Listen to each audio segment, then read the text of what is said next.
নমস্কার বন্ধুরা, welcome back to my family প্রাকৃতিক রূপকথা। আশা করছি সকলে অনেক ভালো আছেন। সকলকে অনেক অনেক অনেক ধন্যবাদ আমাকে এতটা ভালোবাসা দেওয়ার জন্য।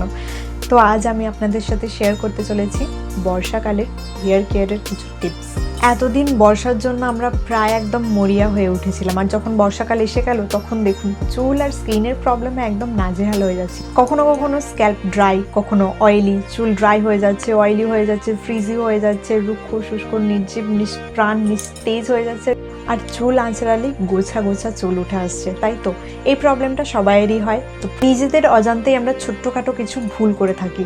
এই ভুলগুলি কি কি করলে আমরা এই সমস্ত প্রবলেম থেকে মুক্তি পাবো, সেই সব কিছু আমি আপনাদের সাথে শেয়ার করতে চলেছি।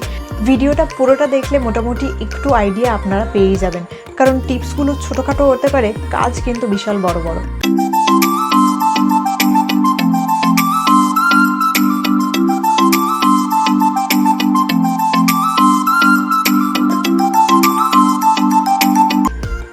যখনই আমরা দেখি যে বৃষ্টি পড়ছে তখন আমাদের মন চায় ভীষণভাবে ভিজতে। তো বৃষ্টি ভেজা নিয়ে আপনাদের সাথে কথা বলতে গিয়ে আমার ছোটোবেলার কিছু কথা মনে পড়ে গেল। যা হোক, শেয়ার আমি করবো না, কারণ আপনাদের হয়তো বোর লাগতে পারে। যদি আপনারা কমেন্ট করে আমাকে জানান যে আমি এগুলো শেয়ার করতে পারি, আপনারা শুনবেন, তাহলে হয়তো আমি শেয়ার করবো। তো বৃষ্টি ভেজাটা কিন্তু ভীষণভাবে আমাদের চুলের জন্য ক্ষতি করে, কারণ বৃষ্টির জলে থাকে অ্যাসিড এবং নোংরা। বারবার বৃষ্টির জলে ভিজলে চুল রুক্ষ শুষ্ক এবং উস্কো খুস্কো হয়ে থাকে। তার সাথে দিচ্ছে ঘাম। এবার ঘামে আর এই বৃষ্টির জলে মিলিয়ে চুল একদম চিটচিটে হয়ে যাচ্ছে। তারপর যখন আপনি চুল আঁচড়াচ্ছেন, গোছা গোছা চুল উঠে আসছে। তাই যতটা সম্ভব বৃষ্টির জল থেকে নিজেদের চুল বাঁচিয়ে রাখবেন। আর যদি একান্তই বাঁচানো সম্ভব না হয়ে থাকে, যদি আপনি ভিজে যান, তাহলে বাড়ি ফিরে যত তাড়াতাড়ি সম্ভব শ্যাম্পু দিয়ে চুলটা ভালো করে ধুয়ে নেবেন এবং কন্ডিশনার অ্যাপ্লাই করবেন। কন্ডিশনার অ্যাপ্লাই না করলে অবশ্যই কিন্তু হেয়ার সিরাম অ্যাপ্লাই করবেন।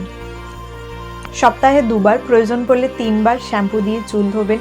সবসময় চেষ্টা করবেন sulphur paraben free mild shampoo use করার। যদি বৃষ্টিতে ভিজে যাওয়ার পর শ্যাম্পু অ্যাপ্লাই করেন, তাহলে খেয়াল রাখবেন বৃষ্টির জলের সাথে মাথায় যে নোংরাগুলো পড়েছে, সেই নোংরাগুলো যেন ভালোভাবে ধুয়ে পরিষ্কার হয়ে যায়।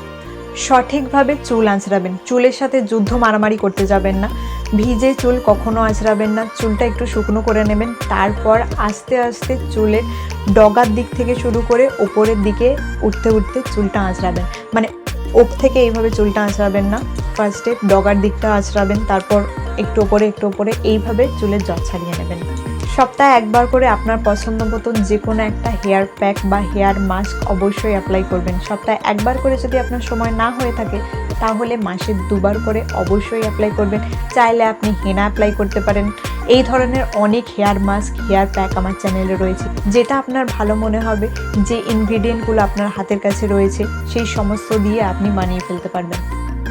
চুল ভীষণভাবে ড্রাই হয়ে যায়, ফ্রিজি হয়ে যায়, রাফ হয়ে যায়, তার জন্য আমাদেরকে কিন্তু নির্দিষ্ট নিয়ম মেনে চুলে তেল লাগাতে হবে। আপনি যদি তেল মাখতে পছন্দ না করেন, তাহলে সেটারও সলিউশন আছে চ্যানেলে। এই হেয়ার মাস্কটা গিয়ে ট্রাই করে নিতে পারেন। এটাও কিন্তু ভীষণভাবে হেল্পফুল।